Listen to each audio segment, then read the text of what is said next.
Hello, friends. My name is Natalie Keller, and I'm the host of the College Nook podcast. Today, I'm speaking with Madeline Smith, the host of the podcast, The Judgmental Therapist. Madeline is a graduate student in social sciences, and she previously earned her Bachelor of Science in psychology. Her episodes are very informative and great to listen to. Be sure to check it out on Spotify. Again, it's called The Judgmental Therapist. Today we discuss a wide variety of topics, namely why Madeline started her podcast, her graduate research, her experience navigating college and life as a legally blind female. You will also learn about Madeline's advocacy work on her own campus and her community, and how to be an ally and supporter of such initiatives. If you find these conversations interesting and useful, please consider supporting my podcast. Follow and subscribe to College Nook on various social media. I would really appreciate it if you shared your favorite episodes with your friends and family. And now, you can also make a small donation on Buy Me a Coffee. All links will be included in the description below. And so I now bring you my conversation with Madeline Smith. Madeline, thank you so much for joining me today. It's kind of exciting to have a conversation. This is my first conversation with a fellow podcaster. Oh, really? Okay. Yes.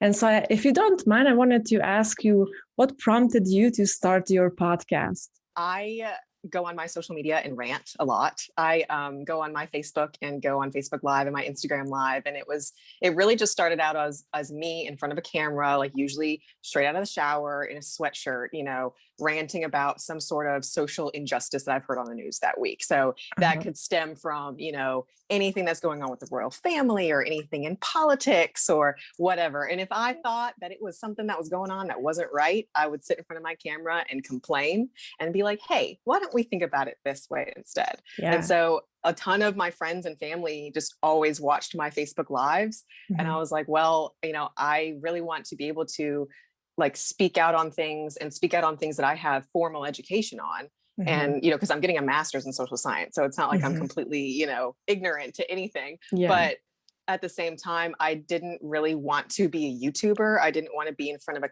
camera all the time, just because I am not the kind of person that will get up knowing I need to film and put on a full face of makeup and do my hair. I'm not that kind of person. So I'd rather sit and let people hear my voice. Mm-hmm. And I just really think it's more impactful when people hear your tone and hear your voice and can not necessarily look at a picture, but can make their own video in their mind. So when I'm talking about something that's really controversial, for example, I have a podcast episode on abortion rights, for example, mm-hmm. and I could sit in front of a camera and be a white female and go crazy about how we need abortions. Mm-hmm. But if someone's listening to my voice and can hear my tone and hear how passionate I am about that, not knowing what I look like, that's going to make the person listen, picture whoever they want to. Maybe it's their sister, or maybe it's their mother, or maybe it's whoever they know who's gotten an abortion, and not Madeline talking about why we need one. Yeah. So I thought it was a little bit more impactful to have the voice instead of the video. And it just kind of got rolling, and a podcast came of it. And then, why don't you put it on Spotify? Okay. And yeah, so here we are. No, I love it. And I love your name, the Judgmental, did you say therapist? Judgmental Therapist? Yes. And yes. I picked that name because I am not a licensed therapist. So I can't call myself like, hi, I'm a therapist, come to me. I can't do that legally. So I kind of wanted to make a play on we're all worried about how our therapists are going to think about us when we tell them things. And I kind of wanted it to be kind of a comedic, I'm going to judge you if you tell me something that's off key, Yeah. No, I love it. It's awesome because we live in this world where we can't judge and we can't talk about difficult topics and issues, and you have brought up a very good point. With that visual comes that idea of a white privileged, so maybe you shouldn't talk about X and Y and Z. So I totally get that. But on my side, why I chose to do both video and audio is because when I listen to conversations, I kind of appreciate seeing the nonverbal communication that could be happening, or facial expressions that people might have, especially when they're discussing different topics. So I guess that's kind of my side of that story. But with your podcast, I found it really interesting, and I appreciate the length of your episodes because it's very digestible and you can sit down and think about it. And then I found myself going on the internet and further researching on that subject. So it's really awesome. Definitely keep doing a good job with that. Thanks. So you mentioned earlier that you are now going for a graduate program in social sciences. Mm-hmm. And as an academic advisor in higher education, I often work with students who are on that bridge between going to grad school or not. Could you share a little bit about your story of deciding, yes, I'm going to go to grad school? Well, I've always wanted to be a doctor. Ever since I knew what doctors were as a child, I'm going to have a PhD or a doctorate in something, you know? And before I went blind, I really wanted to be a surgeon. That was my dream as like a 5-year-old. I want to do medicine. I want to go do, surgery and all that. I was a pre-med student my freshman year of college, and that was also the year that I went blind. So that dream kind of, had to be pushed to the side because it's not impossible for a blind person to graduate medical school. It is impossible for a blind person to do surgery. So, that being said, I had to kind of pick and choose which careers would be realistic for me. And so going off the medicine, route, I picked psychology because that was the next best thing to medicine, was the mind, right? Yes. And after I started taking my psychology classes, I got really interested in psychology. I ended up liking it more than I liked biology and anatomy and all that stuff. And that was kind of how I found my calling. And I knew going into college that you can't really do psychology and stop at a bachelor's degree. I mean, you can, but I, wanted a little bit more than that. So I decided, hey, graduate school sounds like a good option. I stayed at the same school I did my undergraduate for graduate school. And I thought social science would be a good, well-rounded thing that I could go and get a doctorate in anything, taking that. And then graduate school was a really easy decision for me just because of the fact that I have a disability. I think that if I was completely able-bodied, I wouldn't be going to graduate school, but it's because I have a lot of opportunity and there's a lot of scholarships out there. So, I'm coming out of graduate school with no student debt. And, it was just kind of one of those things that was like, I know I want to do this and I know I need to do this. And it just kind of ended up happening. Yeah. Are you currently going into your second year? Yes. Yeah. How exciting. And one of the things you mentioned when we were chatting over email, your research areas were very interesting in terms of like gerontology and things like that. Can you share a little bit about you finding the fact that you like research? Because a lot of times I work with students who are just going to class, going home, doing their homework, and that's it. And I think a lot of them miss this awesome opportunity. So could you share how you got involved with the research and then how you found this little niche? So research has always kind of interested me. I've liked school growing up. Always liked learning. And I ended up being a really big reader. I was reading chapter books as a 6-year-old. So I was a very early reader. And my parents really enforced that. And so I just kind of had a natural love for reading and learning new things. And that's kind of where it really got kicked off. But what I found the easiest as far as research, and a lot of, my peers will come to me and be like, hey, I want to do research. Where do I start?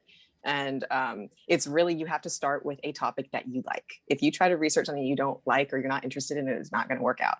So, where I went into gerontology and that kind of led into the end of life care and thanatology, I have this kind of weird fixation with death. Like in another life, I would have been a mortician, so I really got interested in end of life care and how we treat our older adults and how we treat people in hospice and all that kind of stuff. And so I live in a really rural town where we don't have a big hospital. We don't have privately owned big hospice centers. So I did a lot of research with rural towns and how, when you're in a rural town and you're old or you're dying, you don't have a lot of resources for you. And I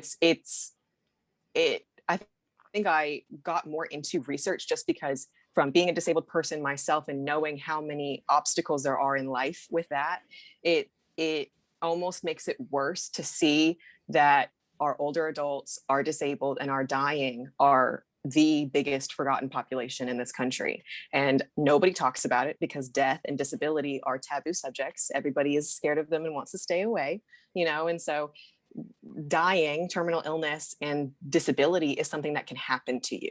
You can be totally normal one day and then wake up tomorrow and have a disability for the rest of your life, or have a diagnosis of a terminal illness. And I think that because it's something that can happen to you, that's what keeps people away from it. So there's not a lot of research out there. Yeah. So it's, I kind of got into a niche that I really cared about because it affected me as a person, but it's also an area of social science that needs a lot of reform that not a lot of people are paying attention to.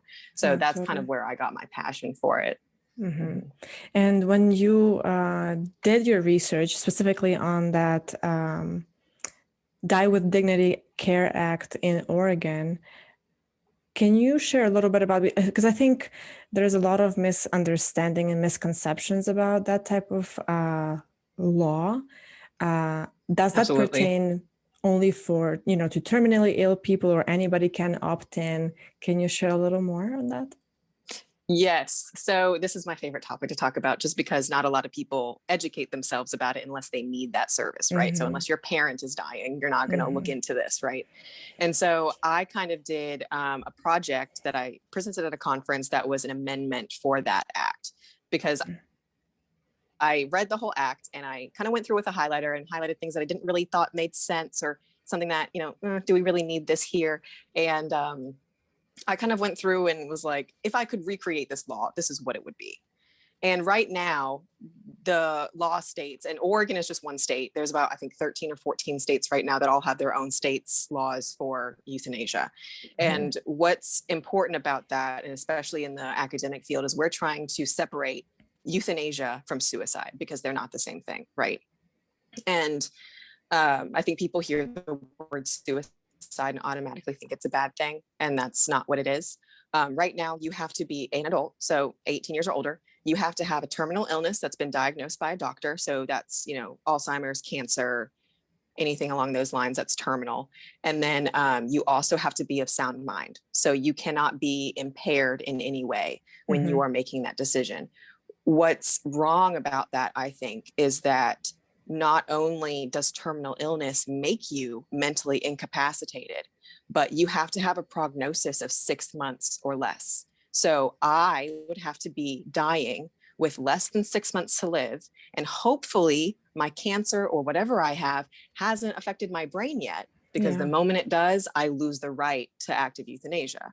And so, we are forcing older adults, and not even older adults, people who are in their 30s and 40s who are dying of terminal illness, even children, we force them to live their lives in hospice doing pain management, whatever that looks like. Hopefully you get good pain management. Right. And we are forcing them to live their lives until their body disallows them to. Where with active euthanasia, you can choose to hasten your death that is inevitable anyway, to where you are dying with your own terms, where you want to, around who you want to. You get to have the conversations with your friends and family members while you're still mentally yourself. And it's a much easier process for the person who is dying, and the bereavement and grief process for the family that they leave behind. I personally experienced this a few years ago with a very close family friend of mine who had terminal brain cancer at 45. And he was not himself the last couple of months. It was, he was in hospice and almost in a vegetative state. And I know for a fact that if he had the opportunity to use active euthanasia, he would have, because and he was a person who had a doctorate, he was educated, and he knew that that would have been an easier option for his family and for him. But we only give that to, people who fit the criteria. And then if you do fit the criteria, you have to have 2 doctors sign off on it. You have to wait 40 days. And then hopefully by that time you're still alive. And then you can take your medication and die how you want to. Wow. And, I understand. Yeah, it is a very, very jump through the hoops kind of process. And I understand why people would not want to advocate, because, we do so much for suicide awareness and hospice and the prolonging of life. And that's great. Modern medicine power to you. But if that patient is dying anyway, there is no prolonging life. You can't prolong life past a certain point. So let's try to make that rest of that life as livable as possible and as comfortable as possible without forcing that patient to be in pain because of a law, you know.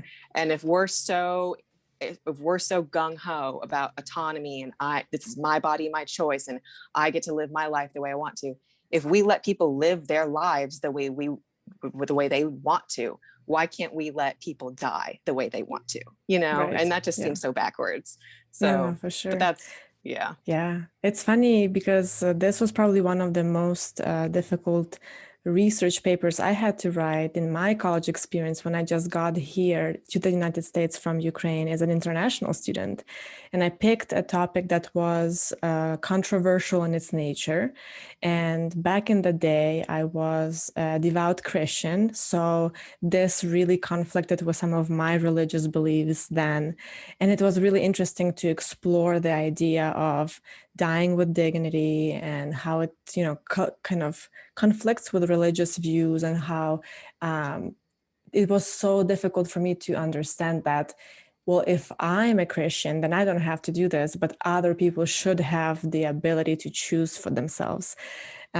So long story short, it was a very interesting topic, and I still feel like we have gone and have kind of some progress in that area.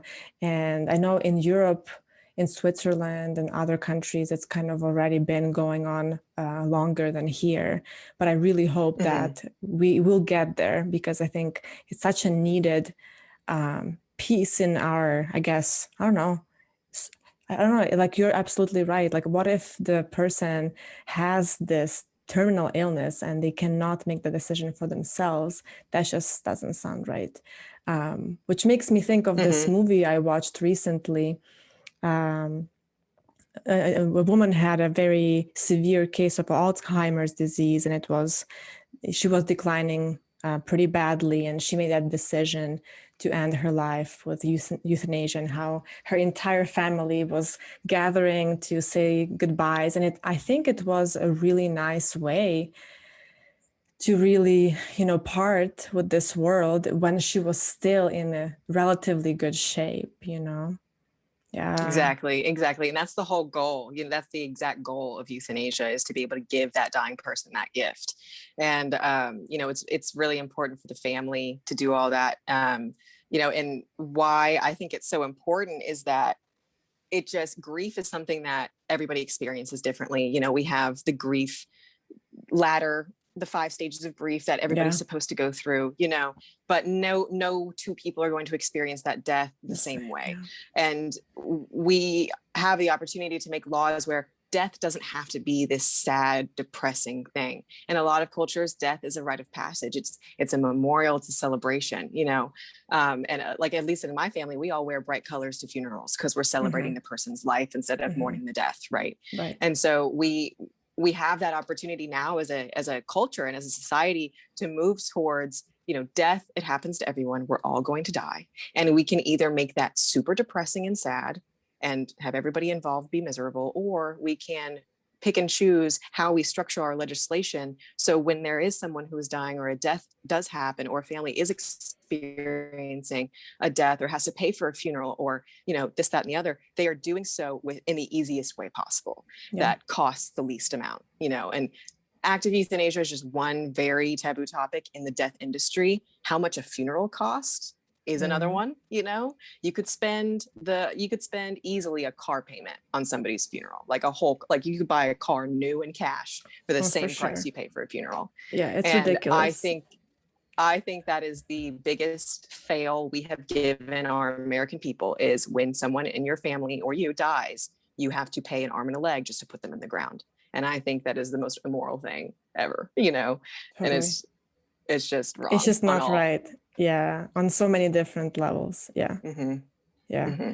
So, well, I want to switch gears and talk a little bit about kind of your experience going through college as a legally blind student, especially because I think it happened to you in your first year in college. And so just wanted to kind of talk a little bit about your challenges that you had to overcome, and talk a little bit about maybe the resources that were useful to you.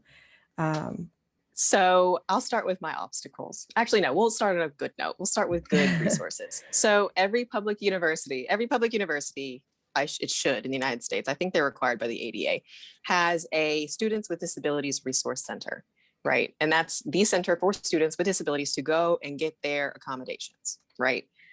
For someone who has because I got diagnosed with my disability at 8 years old, but it really didn't impair me to that point until I was about 18. Mm-hmm. So I knew that this was coming, I knew it was coming eventually. And at first I didn't really think I needed the disability resource center. I'm not in a wheelchair. I don't have a mental disability. This is fine. I can do this by myself. I was wrong. You cannot do it by yourself. If you have a disability and you're a student, you need to go to that resource center, because not only do they, help you just knowing that there's a blind student or a student in a wheelchair on their campus, they're aware that you exist there, which is nice. And then you also get class accommodations where they can write letters to your professors, all through college. And this is kind of a brag sheet, but I have never spent money on a Scantron. I have never taken notes by hand. I have never had to handwrite and turn in anything, because I really have a hard time doing that with my disability. So I went to my disability resource center and I was like, hey, this is what I can't do. And they're like, no problem. We'll let your professors know. So, if you don't use that resource, there's no way for your professors to know what you can and can't do, or what you have struggles with, or what you are really good at. And so that was the big kicker, where, you go to that center once a semester to get your little accommodation letters and you hand them to your professors. But then that professor has in writing, I have a student with a disability. These are their accommodations. And if your professor doesn't supply you your accommodations, they can actually get in trouble.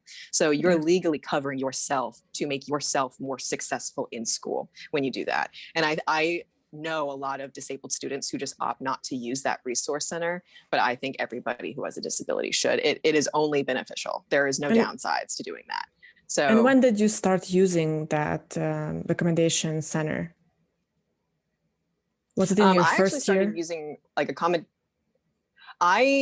through my college, yes, but I've always had class accommodations since high school, because I've been visually impaired to some degree since I was 8 years old. So even in high school, I would have a hard time seeing the board and all that kind of stuff. So I always had my notes given to me and stuff like that. So it's kind of cool. But I remember in high school, one of my classmates was like, why does Madeline always get her notes printed out? And my teacher was like, because she's my favorite, not outing, oh, she's blind. No, she's just my favorite. And I'm like, yes.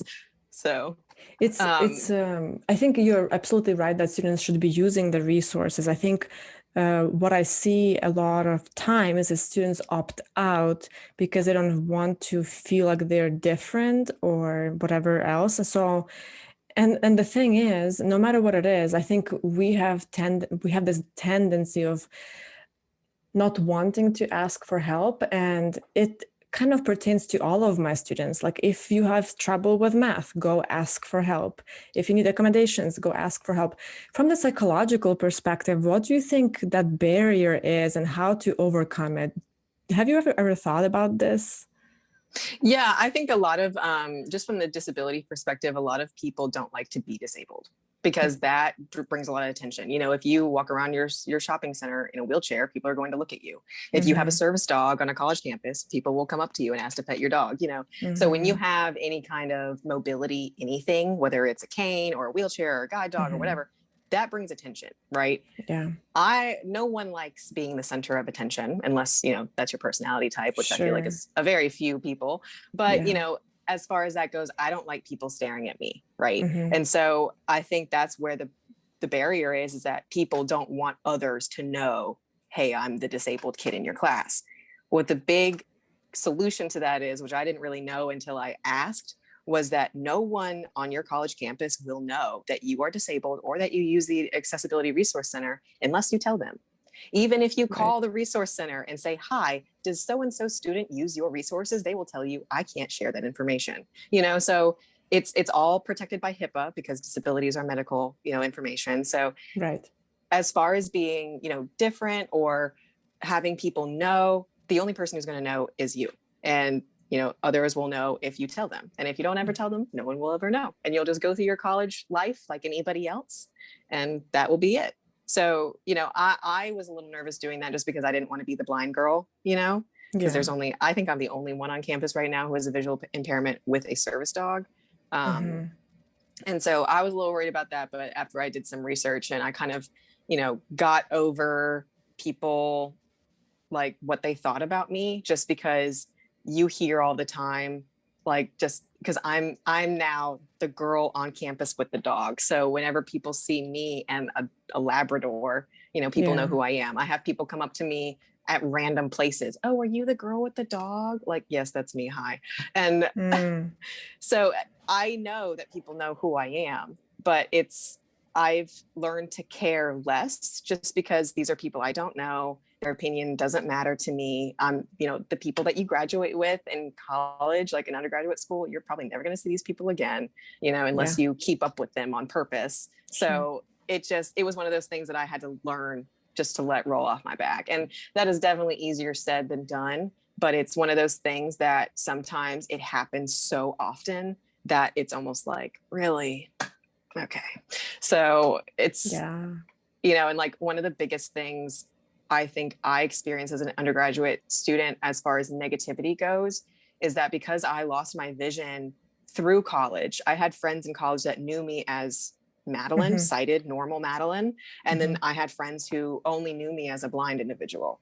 And so that was a little bit weird to kind of have coexist. But then, I had a roommate my freshman year tell her friends that I lied about being blind so I could have a dog. Wow. And I'm just like, really? Like, you're 19, 20 years old and you seriously think that I would do that? You lived with me for a year. You saw me do blind things. How do you think that I'm lying? Like, and it's just like one of those things. And it's like, even if that's your opinion and you really think that I'm lying to get a dog, why would you go around and tell people that? Yeah. Like, if you're really that concerned about it, why don't you ask me? Why don't you ask me instead of rumor, like, hello. And it's like, y'all. So, wow. But so it's just one of those things. Yeah, totally. No, I can understand that it's probably difficult to go, especially with that identity shift sort of, right? Like you mentioned at the beginning of your college experience and then later on. I'm curious if maybe normalizing things like this or educating able-bodied people could help with this, just so we know how to navigate our world and be like more respectful. I don't know, like what do you think? I know I don't want to like target you with all these questions, but I am curious. I think education do better, right? Yeah. I think education is our biggest number one thing. I think that, like, when was the last time you heard Joe Biden talk about Americans with disabilities, other than Social Security, which isn't, applicable to everybody. We don't talk about disabilities and the blind and wheelchair users. We don't talk about how to treat a service dog when you see them in public. We teach our preschoolers that now because it's like the 21st century and that's relevant. But when I was in elementary school, none of us learned about that. I didn't know what a service dog was until middle or high school probably. And so when you get people now who are in their 20s, 30s, 40s and didn't have that education, they don't know how to interact with people with disabilities at all. And it's, it's amazing to me how people do not know to not call someone with a disability retarded or not to ask severely personal questions to someone you don't know. I've had someone that I have no clue who they are come up to me on campus who clearly saw that I had a guide dog. Hey, how did you go blind? And I'm like, wow. I stared at the sun too long is what I told him. But it's like, yo, I don't know you. Like, how did you go blind? Like, it's one of those things where people just don't know. And it's mind blowing to me how, like, okay, like if someone came up to you and asked you this question, how would you feel about it? Like, take those 2 seconds just to think about what's coming out of your mouth before you say it. And nobody does that. It's amazing. It's amazing to me how nobody filters what they say.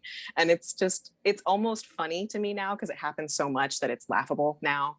And it's why. But it's just one of those things, but it all comes down to education. And it's because no one talks about it. No one asks questions because no one's like, everybody's scared to. So when I say, oh, if you have a question, go up to that person and ask them.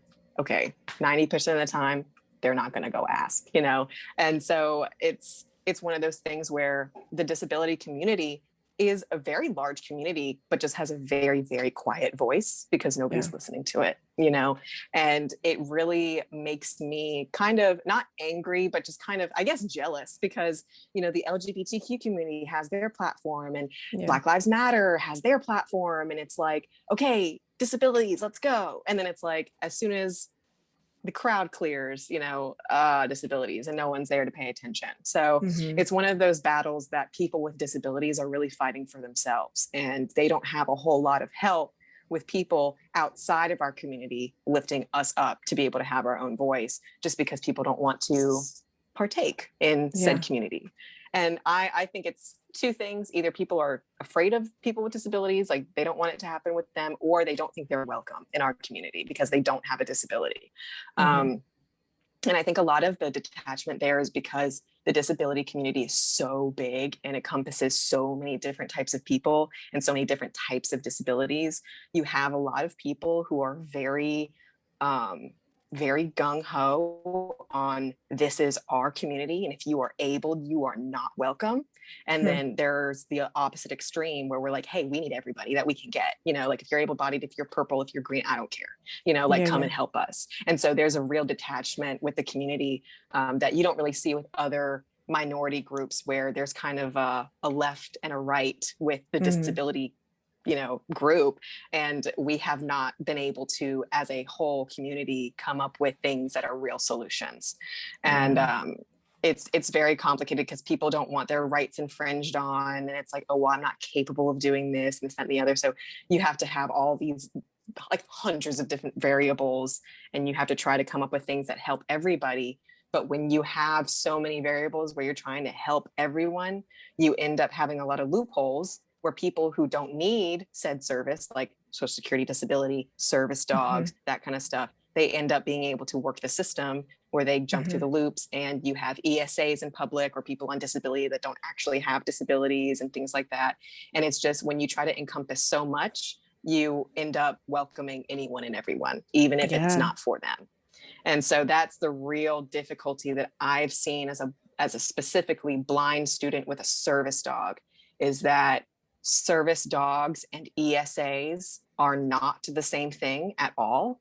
And the majority of the country thinks that they are. And that's the real challenge, and so that comes all the way down to safety. If you have especially a blind person with a guide dog who can't see anything, and you distract that guide dog, or your ESA tries to lunge at it or something, if the situation is right, that blind person or that guide dog can end up dead. That has happened. So it's when we say don't distract service dogs, that's not just because we don't want people petting our dog. It's because you are putting people with disabilities in literal life and death danger when you do that, and that comes with, guide dogs or even seizure alert dogs, which people don't see as important. But if your dog misses your seizure and you fall down a flight of stairs and die, that's very possible. So it's just one of those things where I don't think able-bodied people don't understand how important laws like that are. And they think, oh, it's just my puppy, we're not going to run into anyone, it doesn't make a difference, I'm just one person. But when one person turns into a million people thinking that way, then we lose our rights to even have service dogs, and it's to the point where ESAs and just pets in public are so bad that it's almost not worth having a guide dog. It makes my life almost harder to have a guide dog, where he was trained and bred and, everything to make my life easier. And in some cases, he makes my life much harder just because of how difficult it is for people to understand, like, hey, this is not a puppy that you can pet. This is medical equipment. And it's very frustrating, but it's just one of those things that you got to deal with, So I just feel like these days anybody can put on a little vest that says ESA on a dog and just be on campus. Absolutely. And then if that dog is not well trained, it creates obstacles like that for other students or other, service animals, then we have issues, and that jeopardizes your rights to have the service dog on campus as well. So yeah, it's a very serious subject. I realize there are so many different components to that. One thing I want to go back to is the conversation and education around different, let's say, just overall disabilities, right? So you mentioned, so first of all, I guess maybe it's intent and impact. There are jerks on campus that will come up to you and ask ridiculous questions. But one thing that I think you did in the past was that student panel, where students had a chance to share their experience being a disabled student in one shape or form. And that way we can get our students on campus educated. I wish we did more of that. And I think there's a way to do that. I just hope that we have like those student advocates and student leaders who will organize more of these events on campus. Oh yeah, that was actually I think it was a diversity panel where I think I was the only disabled student, but we had like an international student. We had a student that was doing, just diversity all around. I think we had a member from the LGBTQ community. We just kind of had a panel of questions, and that was a really easy, very cool thing that our student government put together. And it was just one night where they asked 5 students from these communities to come and answer questions. And it was like an hour long. And you just rent the space on campus, you do it, and it's easy. And I really wish people would do more of that, and more student organizations on campus that are advocates and kind of coalitions for minority groups like that. Just because we have fun organizations on campus, and we have things that sororities, fraternities, and other things that you can join. But I found it much more meaningful and much better to put on a resume when you are part of a student organization that really advocates for something that is larger than yourselves. Like right now, I'm the president of the Students with Disabilities Advocacy Group on my college campus. And so we are a student coalition where we work with our university and our local government, and we make our town an easier place for people with disabilities. Nice. So like our biggest project right now is we're trying to get wheelchair accessible picnic benches at our parks that we're redoing right now. So we're trying to meet with city council and do all that. So but it's much more meaningful, especially to me, where I've been in my college town for 6 years now, being a graduate and undergraduate there, that I've really seen the change happen, and how my life is easier now than it was when I was a freshman. Like between then and now, we have brand new parks, we have brand new sidewalks, we have brand new roads, we have public transportation, we have all this stuff. And it's like, we wouldn't have that unless we had a community of disabled people who needed that stuff. So it's cool just to see the change, but it's also kind of, it's very, I guess, heartwarming to see that my mayor of my town cares, and the president of my university cares, and I feel like a lot of the detachment is that we have all these issues, and, disabled people can recognize these issues on an everyday basis, but we don't think that if we say anything will change. So we choose to say nothing. And so, when you see an ESA on campus, what you can do is you can report it to your legal office. Nobody does that. So it continues to be a problem, Right.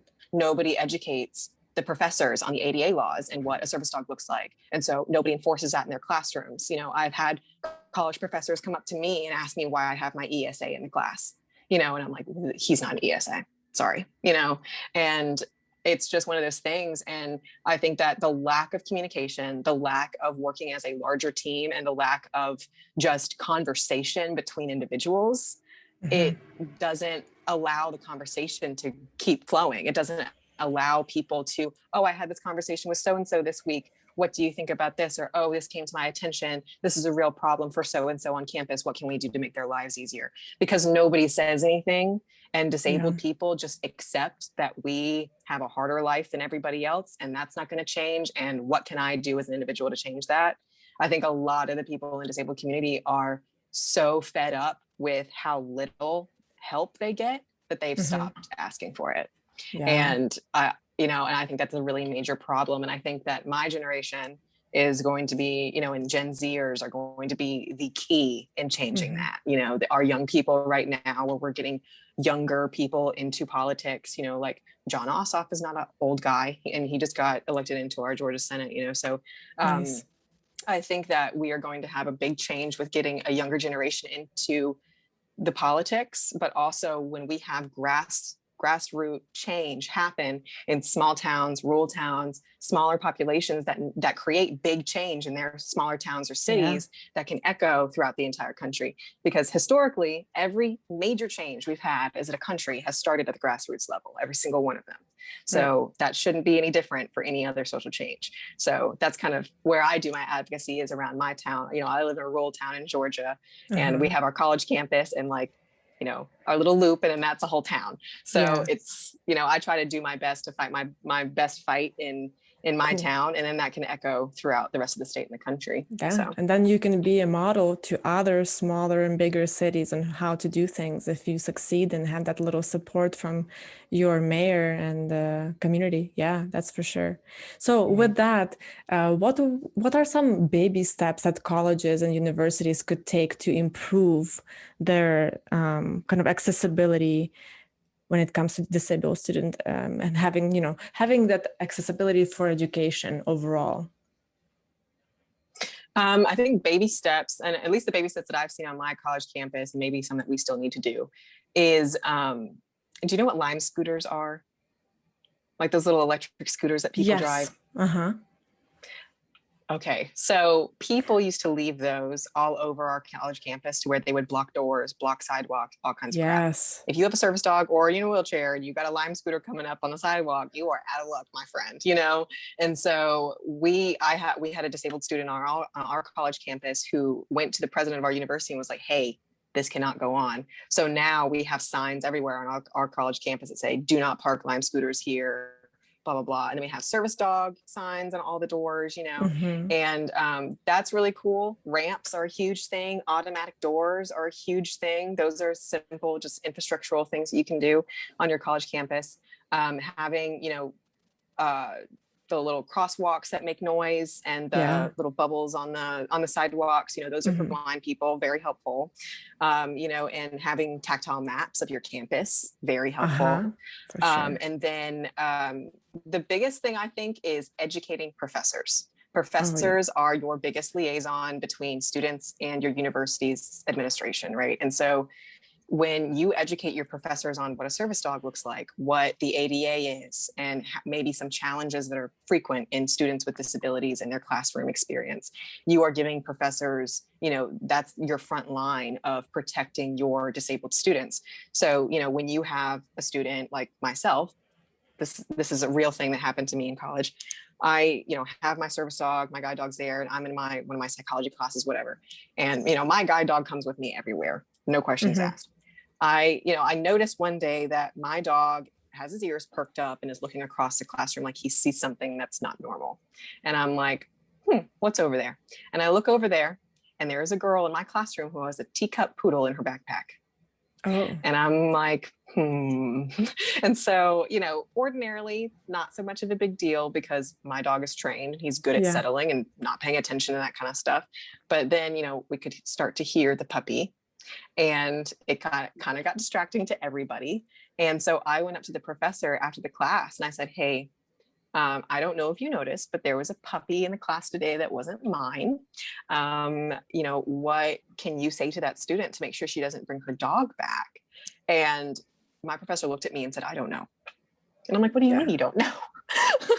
So, it's just one of those things where, I'll see dogs in my college, buildings all the time that are clearly not service dogs, that are either, miniature breeds that cannot capably be service dogs, or dogs that are just so unruly that there's no possible way that they've had training, And so it's just God, but it's really just people, I really think, just don't think it's that big of a deal that, oh, if I bring my puppy here and there one day, it's fine. And then, I don't know, a lot of people self-train their service dogs, which is federally legal, which is fine. But there's also no training standards for service dogs, and you don't have to prove disability. According to our United States laws right now, anyone can say, oh, I have a disability, go to the pound, buy a dog, self-train it, and bring it in public. That is completely legal. completely legal. And that is just how big that loophole of the ADA is. You know, like, you don't have to prove anything. You don't have to have a certified training. There's no registry for anything. There's no licensing required. There's no nothing. So if, you know, homegirl down the street decides one day, oh, I'm going to say that I have debilitating anxiety, which is not true, and I'm going to go down to my Humane Society and buy a pit bull and then train it to sit on command, that's a service dog. Because according to the ADA, disability is not limited to this very short list, which means anything can be a disability. There's no training standards, right? And so when in the ADA, where it says task training, there's no definition for what a task is. So a task could really just be sitting on command. Yeah. And there's your service dog. And so that, yeah. And it's just like, okay. And nobody knows that the law is so loosey-goosey like that. Very I feel like vague.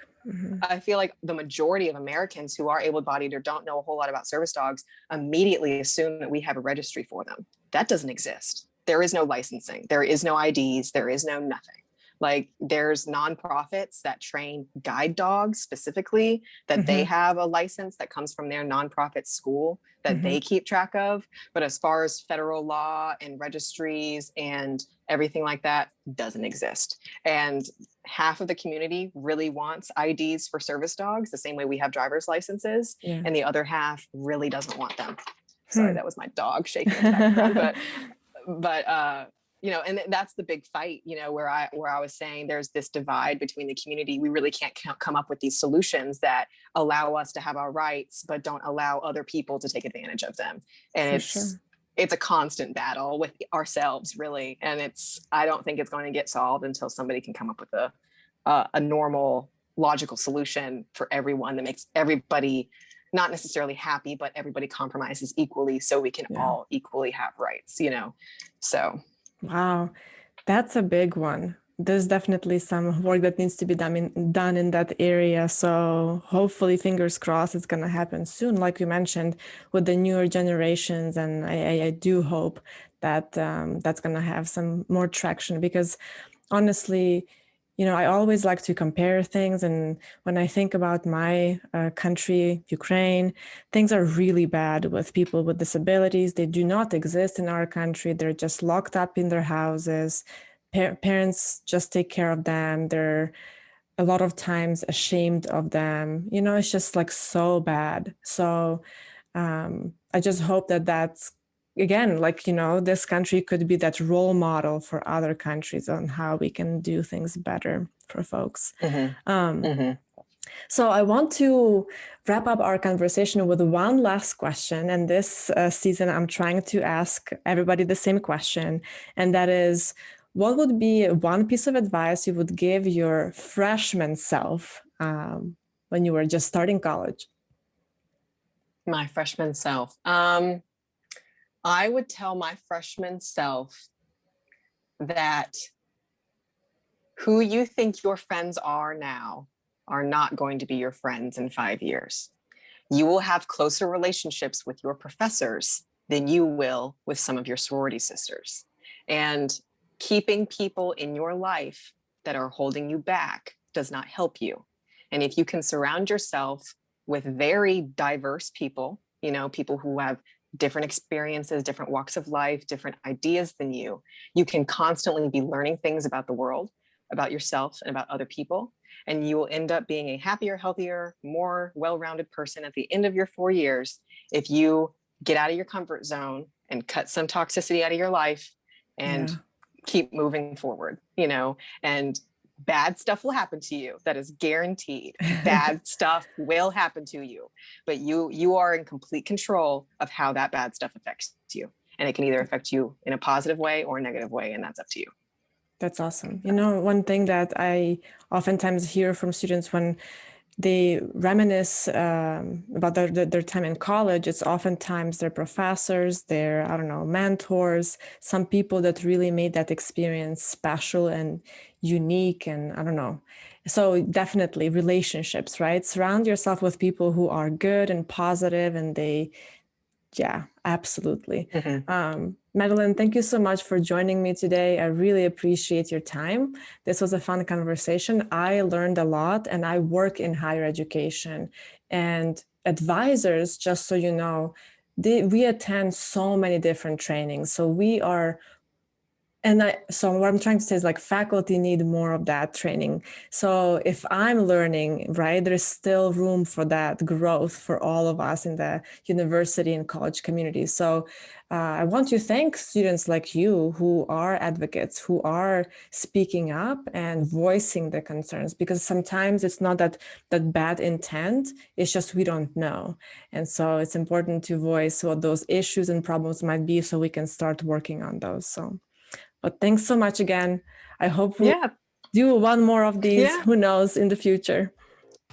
Of course. Yeah. Thank you so much for having me. I really enjoyed the conversation.